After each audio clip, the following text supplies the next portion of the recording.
খাবে খাবে খাবে, দাঁড়াও ঠান্ডা করছি, প্রচণ্ড গরম, এইমাত্র হয়েছে। দাঁড়াও একটু দাঁড়াও। দেখো আজকে আছে ওর লাঞ্চে চিকেন লিভার।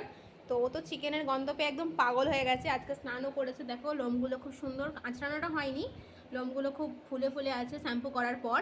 ওই যে চিকেন লিভারেরও গন্ধ অলরেডি পেয়ে গেছে, চিকেনের অনেকক্ষণ থেকেই লাফাচ্ছে। তাই জন্য আজকে একটা 10-এই খেতে দিয়ে দিচ্ছি ওকে, মোটামুটি ওই 1:30 নাগাদ করে দিই, একটা 20 করে দিই। তো একটা 10 থেকে এমন আরম্ভ করেছে যে আমি চিকেন ঠান্ডা করতে দিয়েছি, জাস্ট ঠান্ডা হয়নি বলে দিতে পারছি না। এই এখন ঠান্ডা করছি। অ্যান্ড এই যে চলো খেয়ে নাও খেয়ে নাও খেয়ে নাও, ফার্স্ট ফার্স্ট ফার্স্ট ফার্স্ট বাবা ফার্স্ট ফার্স্ট বাবা ফার্স্ট ফার্স্ট ফার্স্ট আমার বাবা ফার্স্ট খেয়ে নেয়, ফার্স্ট খেয়ে নেয় আমার বাবা, ফার্স্ট খেয়ে নেয়। আস্তে খেও বাবা, গরম না লাগে। ফার্স্ট বাবা first first first first first first first বাবা ফার্স্ট।